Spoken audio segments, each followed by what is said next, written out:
Trouver le diamant dans la boue, investir avant tout le monde dans la startup prometteuse en démarrage que les autres fonds vont s'arracher.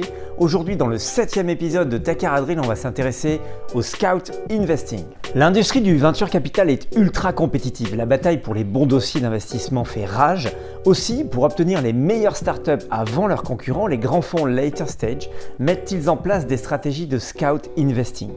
Les Venture Scouts, comme on les appelle, sont des personnes ou des micro-fonds disposant d'un réseau important, capables d'identifier des startups prometteuses à un stade précoce et de transmettre un deal flow aux VC dans des zones géographiques, des industries ou des stades de développement qu'ils ne regarderaient pas naturellement.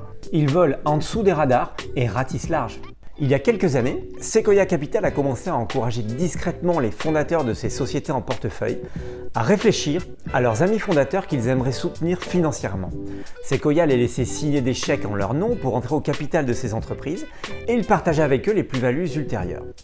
Depuis, le besoin impérieux de déployer les capitaux issus de collectes massives pendant les dernières années a nourri une lutte incroyable sur les bons dossiers et une course vers l'amont de la chaîne de financement.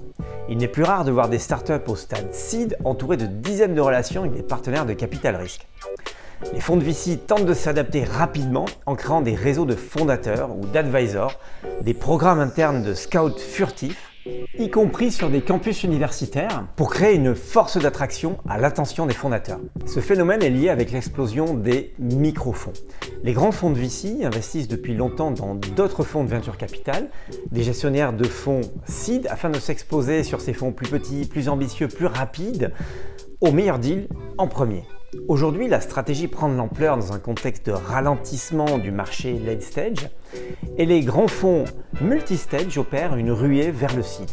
En 2021, 340 véhicules de cette taille, c'est-à-dire de moins de 50 millions, ont été lancés aux US, c'est un nouveau record, et ces fonds ont reçu près de 5 milliards de dollars de souscriptions, également un nouveau record. Le scouting et les micro-fonds ont donc contribué au développement de l'industrie en tant que première brique indispensable de la chaîne alimentaire, en augmentant l'accès à la stratégie d'investissement, en dénichant les meilleures startups, en dynamisant l'écosystème. L'intérêt accru des investisseurs pour cette stratégie indique non seulement que les rendements élevés sont accessibles aux micro-funds, mais qu'ils pourraient bien devenir en 2022 le refuge value d'une classe d'actifs qui a connu des excès en 2021.